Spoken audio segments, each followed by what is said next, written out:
Hello friends, welcome back to the new video guys. Today guys we are going to talk about guys poco phone setting guys. In this video guys I am going to show you guys how can you disconnect your earbud in your poco phone guys. You have connected guys any earbuds, any Bluetooth earbud, and guys you want to disconnect it. So as you can disconnect, and guys now let's see how to disconnect it.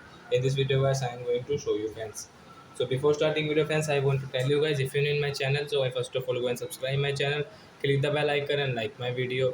So friend, first of all guys, open your phone setting to disconnect this earbud.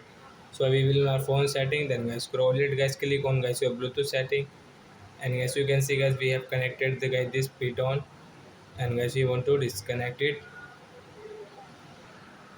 So friends, you want to disconnect it, so guys you can disconnect guys, right side guys tap here to disconnect. So you can see guys this unpair option means guys disconnect, so I will disconnect from here. Then guys I cannot use it guys, I will off it.